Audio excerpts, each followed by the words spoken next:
오늘은 어버이 주일입니다. 그러기에 아름다운 신앙의 부모와 그리고 아름다운 신앙의 자녀의 모습이 어떠한 모습인지 성경을 통해서 말씀을 듣고 은혜를 나누고자 합니다. 영상 보겠습니다. 여러분들 대한민국에 오셨던 많은 선교사님들이 계신데 이 선교사님들의 가문 중에서 대표적인 선교사 가문이라고 하면은 단연 언더우드 선교사 가문이 참으로 대단한 가문인데 이 가문보다 더 오랫동안 지금도 선교를 감당하고 있는 가문이 있어요. 그게 바로 여러분들 린튼가인데요. 전통과 역사가 한 130년, 한 4대에 걸쳐서 살펴봐야 되거든요. 충청남도 대전광역시에 위치한 한남대학교에 윌리엄 린튼 선교사가 사용했던 서재가 있습니다. 그곳의 의자에 앉아 그가 애용했던 다양한 책들을 볼 수 있습니다. 윌리엄 린튼은 미국 조지아 공과대학교를 수석으로 졸업하고 22세 때 최연소 선교사로 우리나라에 왔습니다. 그는 48년간 교회를 세우고 의료 교육 선교를 하였습니다. 윌리엄 린튼 선교사는 유진벨 선교사의 딸 샤롯과 결혼하였고 군산에 있는 영명학교에서 한국어로 성경과 영어를 가르쳤을 뿐만 아니라 전주의 신흥학교와 기전여학교 교장을 역임하기도 했습니다. 그는 1919년 전북 군산의 만세시 운동을 배후에서 지도하였고 그해 8월 미국 애틀란타에서 열린 미국 남부지역 병신도 대회에 참석하여 3.1 운동의 실상을 국제사회에 알리고 지지를 호소하기도 했습니다. 그리하여 한국 정부는 그의 공로를 인정하여 건국훈장 애족장을 추서하기도 했습니다. 그가 전주 신흥학교 교장으로 재직할 때에 일제의 강제적인 신사참배를 거부하고 학교를 자진 폐교해 1940년 일제로부터 추방되었습니다. 그러나 그는 우리나라가 해방이 되자 1946년 귀국하여 신흥학교에 복직했습니다. 윌리엄 린튼 선교사는 인재 양성을 위한 대학교육의 필요성을 절감하고 1956년 대전대학교를 설립, 현 한남대학교 초대 학장에 취임했습니다. 그러나 그의 건강은 여의치 않았습니다. 1957년에 전립선암 수술을 받고 한부가 완치되기도 전에 월요일부터 토요일까지 학교에 나가 봉사하다가 1960년 당시 69세에 주님의 부르심을 받았습니다. 윌리엄 린튼은 4아들을 두었는데 군산에서 태어난 삼남 인휴 린튼 1926년에서 1984년 검정 고무신을 신고 다니며 호남 지역의 600여 개의 교회를 개척했습니다. 그는 해군 장교로 6.25 전쟁 당시 인천 상륙작전에 참전하기도 했습니다. 또한 그는 1960년부터 1970년까지 10년에 걸쳐 광양 바닷물을 막아 간척 사업을 하며 약 20만 평의 땅을 개간하여 땅이 없는 사람들에게 나눠주기도 했습니다. 인유의 부인 베티 인애자는 2아들을 폐결핵으로 잃었고 순천에서 결핵 재활원을 운영하며 30여 년 이상을 결핵 퇴치 사업에 기여한 공로로 정부로부터 국민훈장을 받았습니다. 하지만 인휴는 뜻하지 않게 교통사고의 후유증으로 하나님의 부르심을 받았습니다. 순천에 그의 묘소가 있습니다. 인휴 린튼 자녀 중 스티브 린튼은 1994년 유진벨 재단을 설립하여 재단 회장을 맡고 있으며 북한 의료 지원 사업을 펼쳐 수백억 원이 넘는 의약품과 의료 장비를 북한에 지원하기도 했습니다. 그는 1997년부터 50여 차례 북한을 방문하고 김일성 주석을 수차례 만난 북한 전문가로서 미국과 북한을 오가며 활동을 하고 있습니다. 그의 동생 존 린튼, 인요한은 연세대학교 세브란스 병원 국제진료센터 소장으로 우리나라 언론에 많이 알려진 한국 토종답게 귀한 사역을 하고 있습니다. 두 형제는 모두 한국 여성과 결혼을 하였습니다. 미국의 세계적 생명공학 기업인 프로메가 대표인 빌 린튼 3세는 윌리엄 린튼 목사의 장손으로 한남대학교를 2004년에 방문하여 약 500만 달러를 지원했습니다. 복음의 명문 가문 린튼가의 4도에 걸친 헌신은 우리들을 크게 여러분 우리나라의 온 선교사 린튼 가문이 4대에 걸쳐서 이 땅에서 헌신하고 봉사를 했는데 기간을 보니까 130년간 진행해 오고 있다고 하는 것은 우리에게 귀한 교훈을 주고 있습니다. 이런 믿음의 조상, 그러면 우리는 아브라함을 이야기하게 됩니다. 그런데 이 믿음의 조상 아브라함에게서 가장 위기의 순간이 어느 때였는가 하면 오늘 우리가 말씀을 나누게 될 창세기 22장의 순간입니다. 하나님께서 100세에 난 그 아들 이삭을 하나님 앞에 번제로 드리라고 하는 명령을 내리십니다. 이럴 때에 아브라함이 어떻게 잘 이 위기를 이겨내는지 오늘 말씀을 통해서 은혜를 나누고자 합니다. 보통 우리는 아브라함이 시험이라고 말을 하는데 우리의 성경에는 시험이라고 되어 있습니다만은 영어의 표현을 보게 되어지면 이 시험을 두 가지로 이렇게 표현을 합니다. 하나의 유혹이라는 표현, 영어로 temptation이라고 하는 단어를 쓰고 있고 소위 시련이라고 하는 이 테스트라고 하는 단어를 사용하고 있습니다. 이것이 어떻게 다른가? 이 유혹과 시련이 있는데 유혹은 사탄이 주는 것으로 성도들을 넘어뜨리려고 준비해서 성도들에게 바로 다가오는 것입니다. 그런데 시련은 무엇인가 하면 하나님께서 더 큰 복을 주시려고 믿음의 테스트를 하는 거예요. 그래서 오늘 성경에는 그냥 시험이라고 나와 있지만 이것들을 우리는 구별함이 필요해요. 여러분, 마귀의 시험의 목적은 무엇일까요? 바로 죄를 짓게 하고 하나님과의 관계를 멀게 하고 사람과 사람과의 관계를 멀게 하는 그러한 일을 위해서 사단은 시험을 줘요. 그러나 하나님의 시험, 시련은 뭐예요? 그 말씀을 통해서 순종함으로 말미암아 하나님께서 준비하신 복을 받게 하는 통로로서 우리에게 시련을 주신다고 하는 것입니다. 야고보서 1장 3절 4절은 이렇게 말합니다. 너의 믿음의 시련이 인내를 만들어내는 줄 너희가 알미라. 인내를 온전히 이루라. 이는 너희로 온전하고 구비하여 조금도 부족함이 없게 하려 함이라고 말씀합니다. 여러분, 하나님이 우리에게 주신 시련이라고 하는 것은 실질적으로 그 시련을 통해서 온전하고 구비하여 조금도 부족함이 없는 삶을 살게 하는 그런 인물을 만들기 위해서라고 하는 것입니다. 한마디로 말씀드린다고 한다면 사실 이 시련은 무엇이에요? 우리를 믿음의 사람으로 한 단계 더 나아가 인내의 사람으로 한 단계 더 나아가 성숙의 사람으로 만드는 그러한 과정이라고 하는 것을 우리는 볼 수가 있습니다. 여러분, 아브라함에게 많은 시험이 있었습니다. 그런데 하나님이 주신 그 시험을 잘 푼 적도 있고 잘 풀지 못한 적도 있어요. 그런데 창세기 22장에 나타난 이 시험은 어떻게 보면 그의 인생에 있어서 졸업시험과 같은 시험이라고 볼 수가 있습니다. 여러분, 그러면 왜 이렇게 끝까지 하나님이 자꾸 시험을 주시는가? 야고보서 1장 12절에 이렇게 말해요. 시험을 참는 자는 복이 있나니 이는 시련을 견뎌낸 자가 주께서 자기를 사랑하시는 자들에게 약속하신 생명의 면류관을 얻을 것이기 때문이다. 그렇게 말씀을 하고 있습니다. 그렇기 때문에 마귀가 우리에게 주는 그러한 시험은 대적하고 물리치고 승리를 해야 돼요. 그런데 하나님이 우리에게 주시는 시련은 순종함으로 그 속에서 견디고 이겨내서 마지막 하나님이 주신 축복을 받아야 된다고 하는 것을 우리는 기억해야 됩니다. 여러분, 먼저 우리는 아브라함의 시험과 순종에 대해서 생각을 해 보기를 원합니다. 여러분, 아브라함의 시험이 찾아왔어요. 이것은 하나님을 향한 순종의 테스트였던 것을 봅니다. 창세기 22장 1절 2절에 보면 그 일을 위해 하나님이 아브라함을 시험하시려고 그를 부르시되 아브라함아 하시니 그가 이르되 내가 여기 있나이다.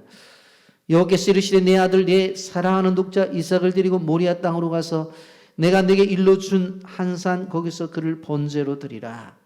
여러분, 여기 보면 그 일 후에라고 그렇게 말씀합니다. 여기 그 일 후에란 창세기 21장에서 그랄왕 아비멜렉과의 더불어 평화 조약을 맺은 다음이라고 그렇게 말씀을 드릴 수가 있습니다. 여러분, 이제 주변의 모든 환경이 평화로운 환경이 되었어요. 위협이 없어졌어요. 이제는 평안해졌다는 이야기. 그런데 창세기 22장에 하나님이 찾아오셨어요. 아브라함을 부르시죠. 그랬더니 아브라함이 뭐라고 대답을 해요? 창세기 22장 1절에 내가 여기 있나이다라고 대답을 하고 나와요. 그런데 이 나오는 아브라함에게 한 가지 어려운 문제를 내주십니다. 그것이 무엇입니까? 내 사랑하는 독자 이삭을 데리고 모리아 땅으로 가서 내가 내게 일러준 한산 거기서 그를 번제로 드리라는 것입니다. 창세기 12장 1절에서 본토 친척 아비집을 떠나 내가 내게 지시할 땅으로 가라고 할 때에 결단을 요구한 것처럼 동일한 결단을 요구하고 계신 것입니다. 그런데 이 명령 앞에 참으로 우리의 심금을 울리는 여러 가지 수식어가 붙어 있습니다.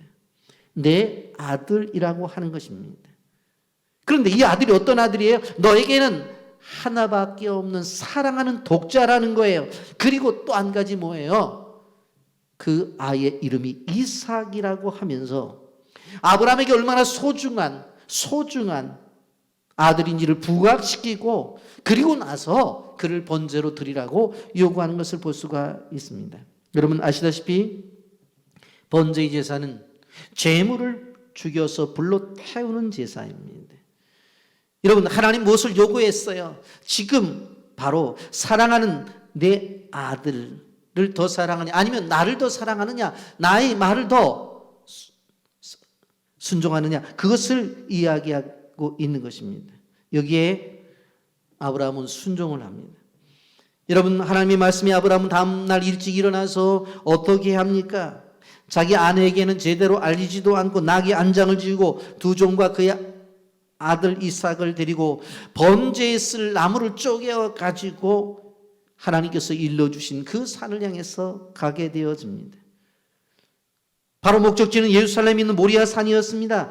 부엘세바에서 모리아 산까지 거리는 약 80km 정도가 되는, 그래서 본문에서는 3일 길이 걸린다고 그렇게 표현을 하고 있는 것을 볼 수가 있습니다. 아브라함은 이삭을 바치는 일들에 대해서 깊이 생각을 했었을 것입니다. 그리고 더 나아가 3일 길을 가면서도 많은 생각이 있었을 것입니다. 그러나 절대로 흔들리지 아니합니다. 여러분 오늘 우리가 아브라함을 통해서 배울 수 있는 것이 무엇입니까? 하나님의 말씀 앞에 순종함은 머뭇거림이 없었다고 하는 것입니다. 여러분 믿음은 감정을 따라가는 것이 아니라 말씀을 따라가는 것이라고 하는 것을 우리는 기억해야 되는 것입니다. 그의 생각, 그의 환경, 형편 여러 가지가 그가 하나님께서 말씀하심에 대해서 순종함에 있어서 정말 이해되지 않는 것들이 많이 있었지만 그러나 순종함에 머뭇거림이 없었다고 하는 것입니다.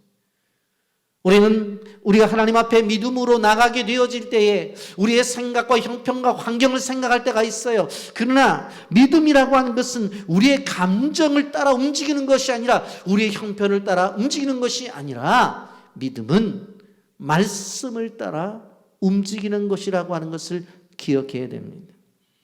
여러분 생각해 보면 하나님 이삭을 바치라고 하는 것은 모순입니다. 여러분 창세기 13장에 어떤 일이 벌어져요? 롯이 아브라함을 떠나게 되어지죠. 그런 롯이 창세기 14장에 전쟁 속에서 붙잡혀가게 되어져요. 그 사실을 알고 아브라함이 자기 집에 있는 318명의 가정군사를 데리고 나가서 바로 롯을 찾아오게 되어집니다. 그 과정에서 멜기세덱을 만나게 되어지는데 멜기세덱에게 11조를 드리죠.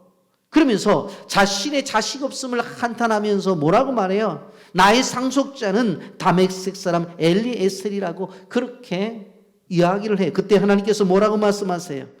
창세기 15장 4절 5절에 여호와의 말씀이 그에게 임하여 이르시되 그 사람이 내 상속자가 아니라 내 몸에서 날 자가 내 상속자가 되리라 하시고 그를 이끌고 밖으로 나가 이르시되 하늘을 우르러 무뼈를 셀 수 있나 보라. 또 그에게 이르시되 내 자손이 이와 같으리라. 여러분 그 약속대로 100세의 이삭을 주셨습니다. 여러분 한 22년 동안 그 아이를 키우면서 얼마나 행복했는지 몰라요. 그런데 그렇게 얻은 아이를 이 시간 번제로 드리라고 하는 거예요. 그렇다고 한다면 하나님의 약속에 대한 모순입니다. 분명 그 하늘의 별처럼 자손을 주시겠다고 했는데 하나밖에 없는 이 이삭을 드린다고 한다면 하나님의 약속은 도대체 어디로 가느냐 하는 것입니다. 그런데 아브라함은 이유를 묻지를 않아요.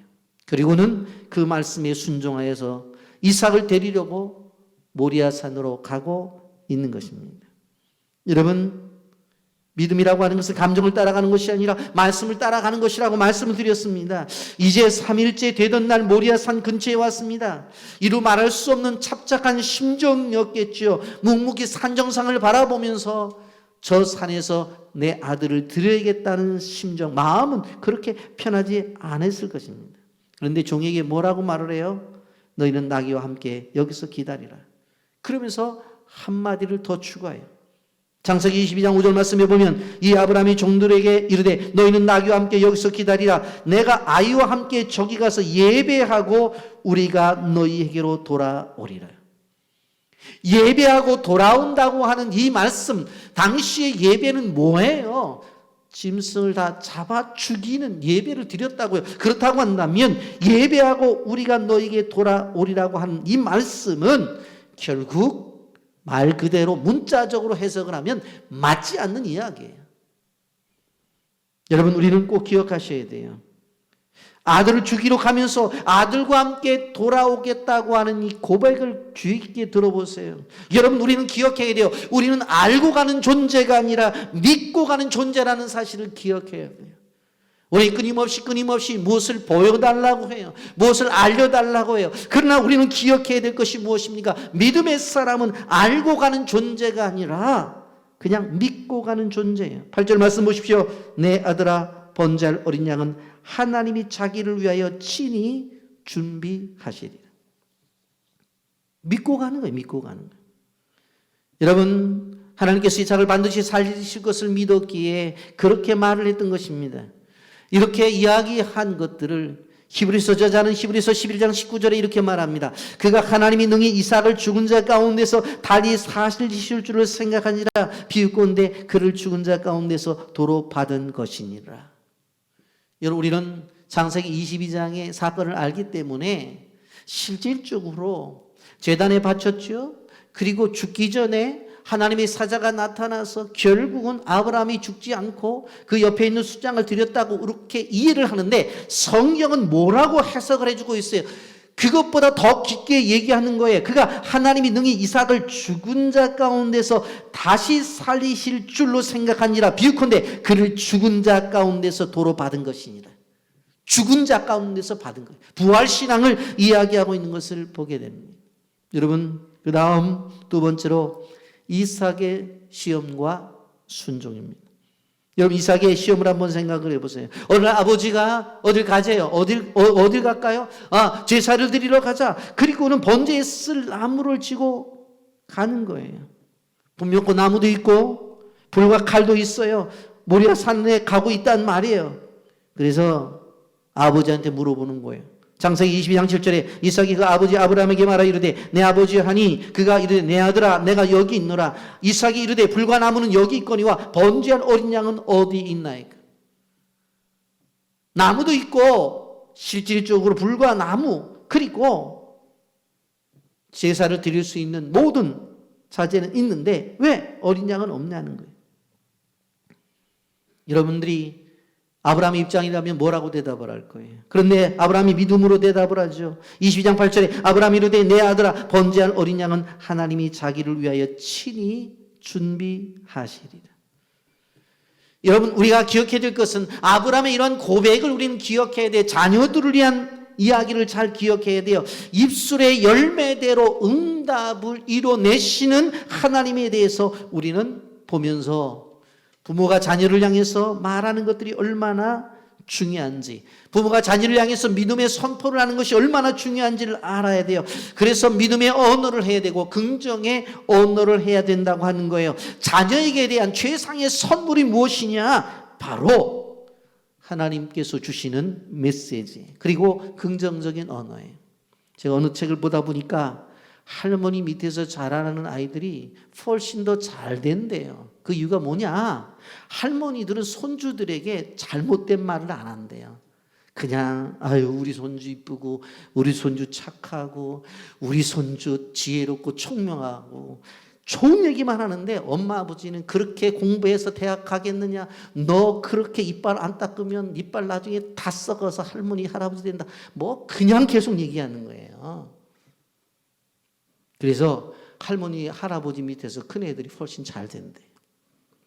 별로 수긍을 안 하려고 그러는데 그렇대.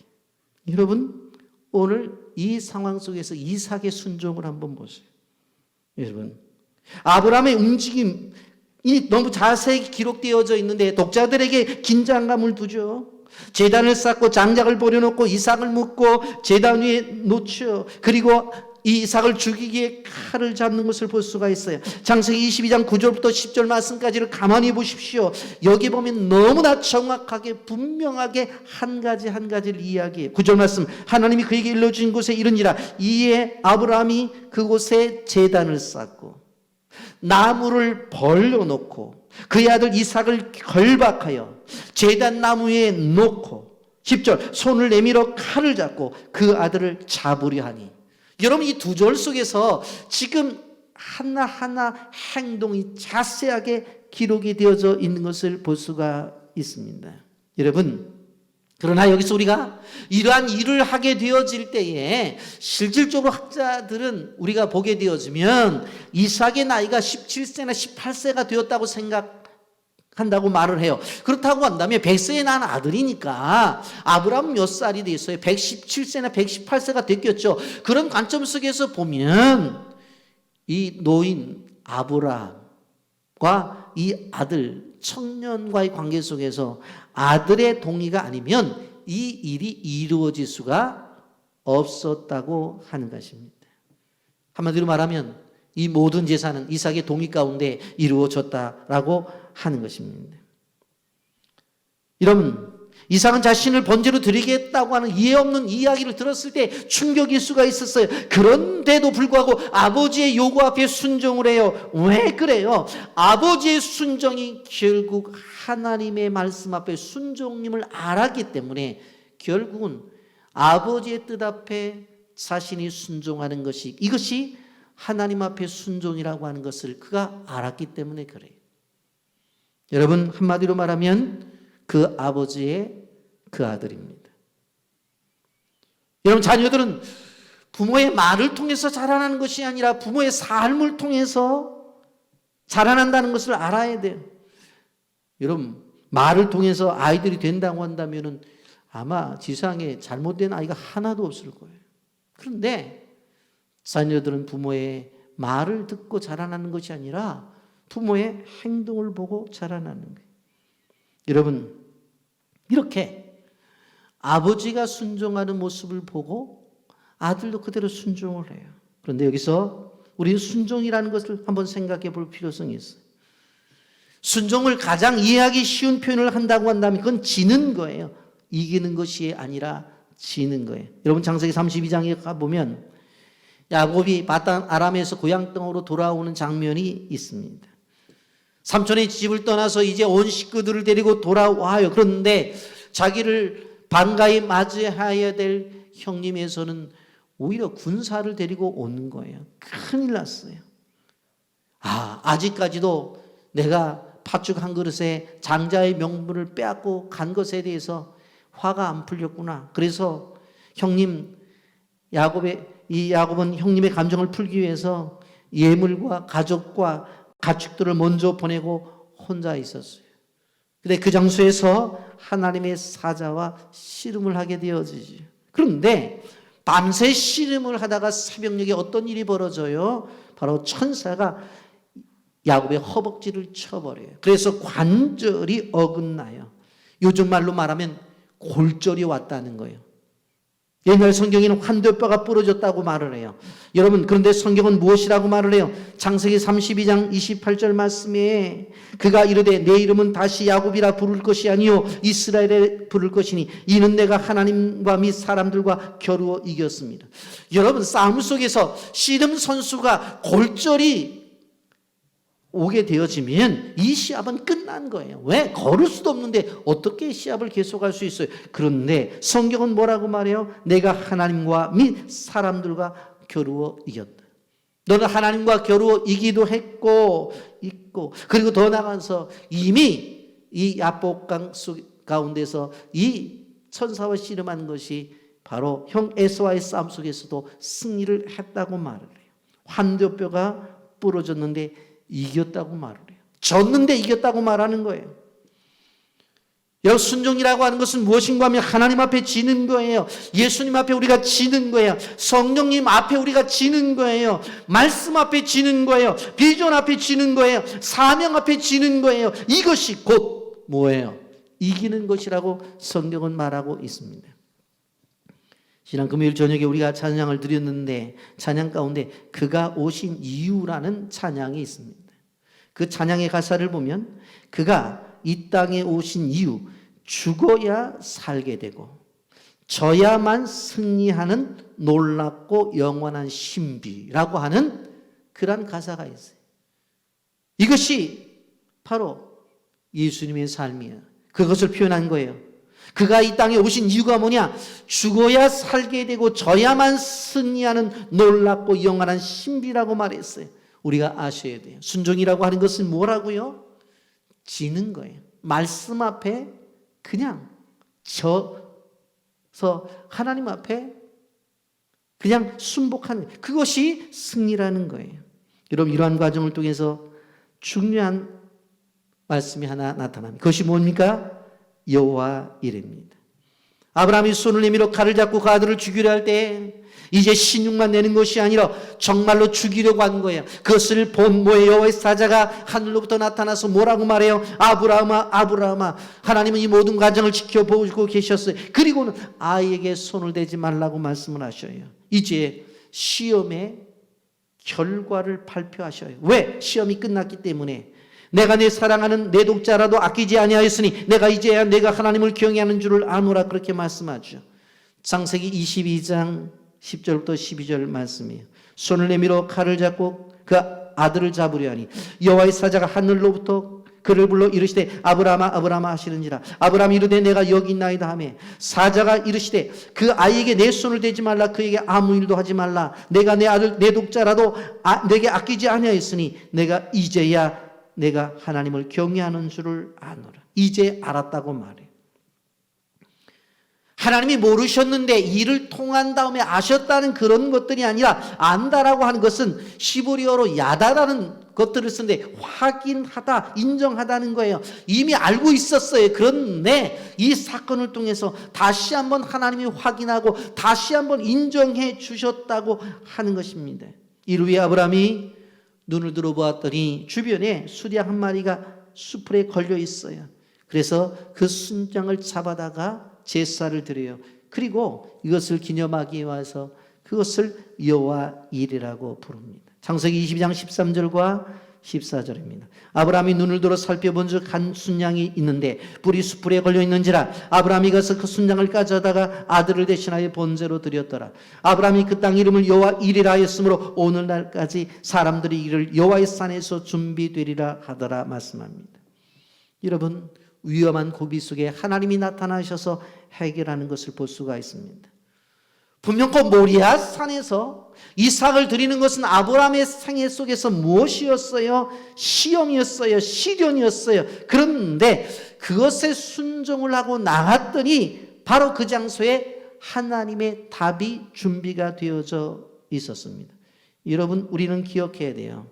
시련이 있는 곳에 하나님의 답은 이미 준비되어져 있다라고 하는 것입니다. 한마디로 말하면 우리는 답이 없는 시험을 보는 것이 아니라 답이 있는 시험을 본다고 하는 거예요. 그래서 이러한 도식이 나올 수 있어요. 하나님이 시험을 주시죠. 그 다음에 순종을 하게 되면 하나님이 준비하신 축복을 받을 수 있다고 하는 것을 우리는 끊임없이 기억해야 돼요. 그래서 우리의 삶 속에서 여러 가지 시험거리가 왔었을 때 그 속에서 다른 것이 아니라 순종을 하게 되어지면 하나님이 준비하신 축복을 받을 수 있다. 이것을 꼭 기억하셔야 돼요. 아멘입니까? 섬유예배에 종사하던 한 신앙이 좋은 장로님이 계셨습니다. 어느 날 납품업체로부터 주일에 물건을 납품해달라는 요청을 받습니다. 장로님이 지금까지 그런 일이 없었습니다. 도대체 왜 이런 일이 벌어졌나 봤더니 바로 납품을 받는 납품 담당자가 바뀌게 된 거예요. 그래서 찾아갔습니다. 그래서 주일날 이것을 지금까지 해오질 않았으니까 월요일부터 토요일까지는 어떠한 요구를 하든지 간에 밤을 새워서라도 물건을 다 보내드릴 테니까 주일날만큼은 좀 피해달라고. 왜 그러냐고. 나는 주일날 장로이기 때문에 교회에 가야 된다. 그랬더니 이 사람이 갑자기 뭐라고 말을 해요? 교회를 가든지 납품을 하든지 둘 중에 하나를 하라는 거예요. 그래도 사정을 했어요. 그랬더니 어떤 결론이 나왔느냐? 당신의 회사에서 물건을 받지 않겠다는 거예요. 그리고 끊어버렸어요. 그렇게 오랫동안 거래하여 오던 거래를 끊어버렸어요. 장로님은 그 회사에 자기 물건을 계속해서 납품한 것들이 무려 70%가 되어왔기 때문에 그것이 끊어진다면 너무 힘들었어요. 직원도 월급도 줘야 되죠. 공장을 운영도 해야 되죠. 그래서 이제 새로운 그런 회사들을 개척하기 위해서 눈물을 흘리면서 이곳저곳 다니면서 이제 사업의 길을 열었어요.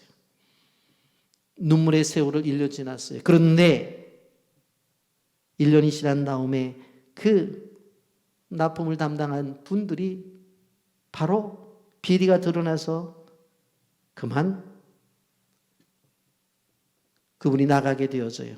그 회장님이 그 사실을 알며 조사를 하다가 한 가지 알게 된 것이 그동안 잘해오던 이 장로님의 회사가 왜 1년 전에 그만뒀느냐 불러다가 물어봐요. 그래서 그런 얘기를 해요.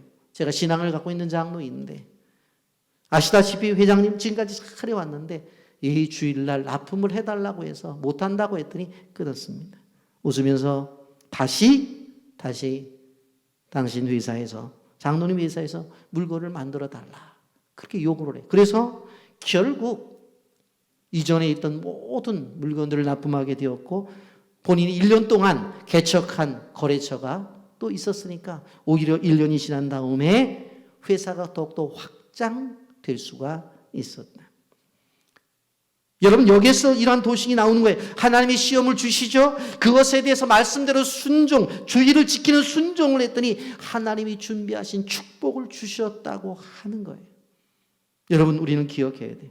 고린도전서 10장 13절 말씀에 보면 사람이 감당할 시험 밖에는 너희에 당할 것이 없나니 오직 하나님 비부사 너희가 감당하지 못할 시험을 당함을 허락하지 아니하시고 시험 당할 쯤에 또한 피한 길을 내사 너희로 능히 감당하게 하시니라. 여러분 이 고린도전서 10장 13절의 두 가지를 정확하게 얘기해요. 사람이 감당할 시험 밖에는 너희가 당한 것이 없다. 첫째는 감당할 시험을 주신다. 두 번째는 뭐예요? 힘들면 피할 길을 주시겠다. 이 두 가지.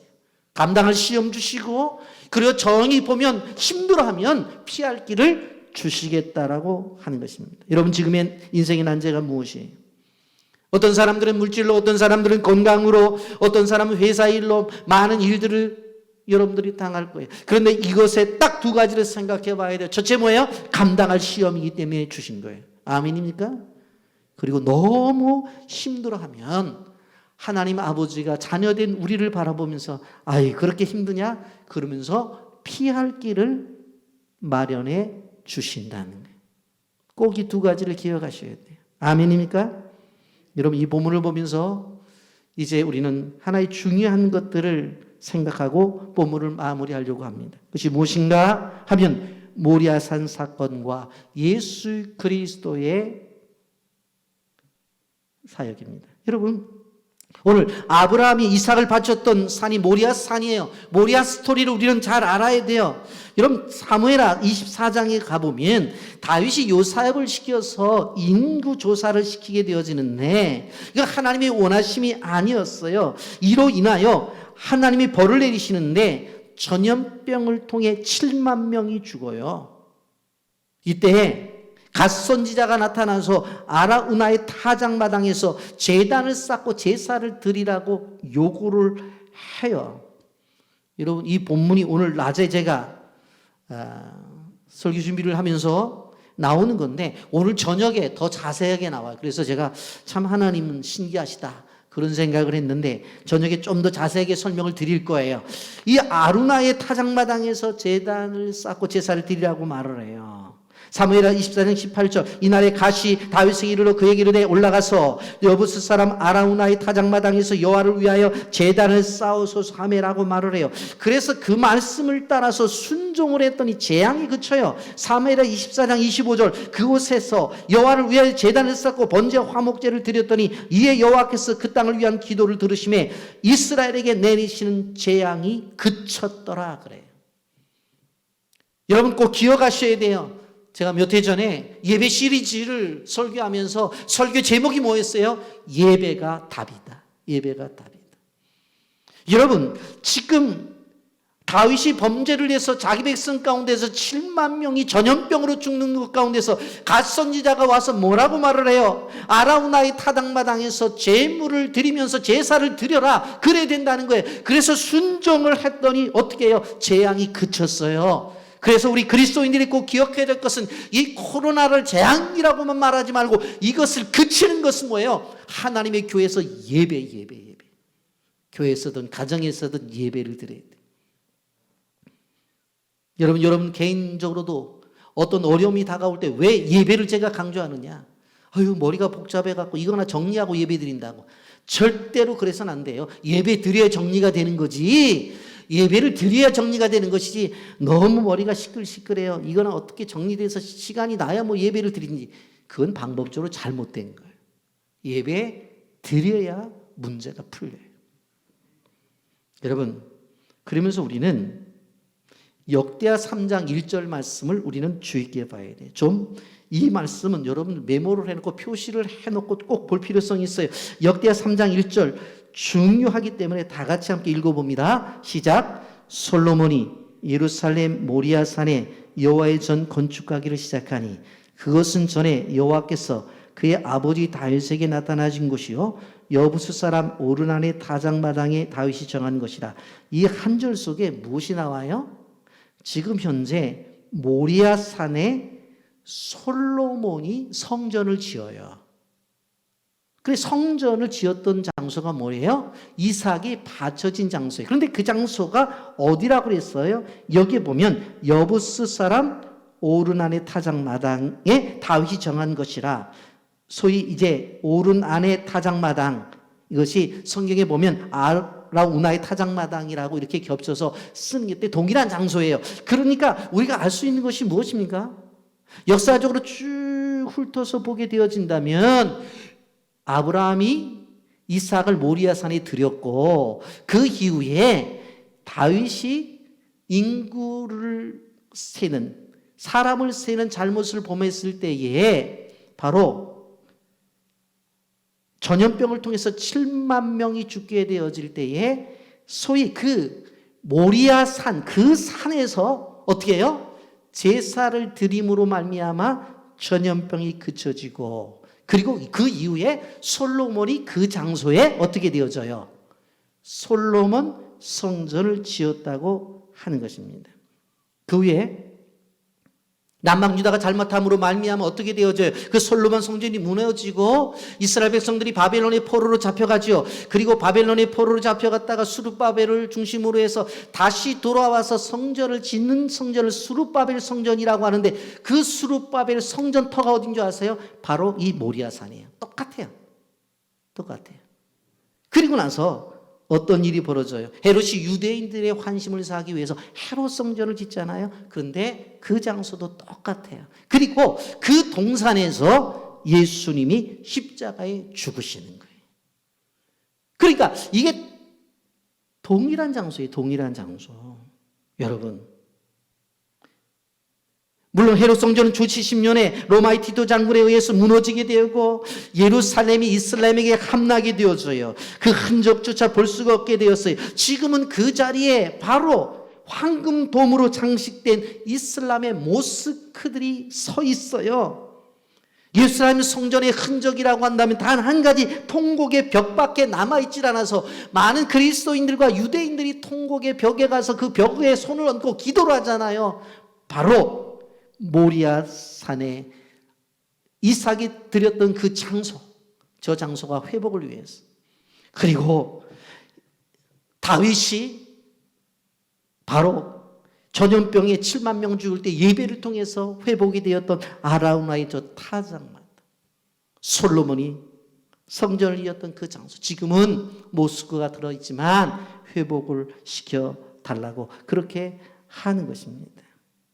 그래서 창세기 22장 14절에 이렇게 말씀해요. 아브라함이 그 땅 이름을 여호와 이레라 하였으므로 오늘날까지 사람들이 이르기를 여호와의 산에서 준비되리라 하더라, 그렇게 말씀했어요. 그러므로 창세기 22장에 이야기되는 이삭의 사건은 십자가에 죽으셨다가 다시 사신 예수 그리스도를 가르쳐주는 사건이라고 하는 것을 기억해야 돼요. 여호와 이레에서 이레라고 하는 것은 보여준다라고 하는 뜻이 있습니다. 그러니까 이 말씀 여호와 이레는 뭐예요? 여호와께서 보여주셨다라고 하는 거예요. 우리 성경에는 준비되리라고 하는 번역이 되어졌는데 그럼 뭘 보여주었다는 거예요? 또 한 기절, 아주 중요한 기절이 있습니다. 요한복음 8장 56절입니다. 다 같이 함께 읽어보도록 합니다. 요한복음 8장 56절 시작. 너희 조상 아브라함은 나이 때 볼 것을 즐거워하다가 보고 기뻐하였느니라. 너희 조상 아브라함이 나이 때가 언제예요? 예수님의 때 볼 것을 즐거워하다 보고 즐거워했다. 아브라함은 그 뒤에 예수님의 십자가에 죽으셔서 대속의 은혜를 주실 것에 대해서 아브라함은 미리 보았다는 거예요.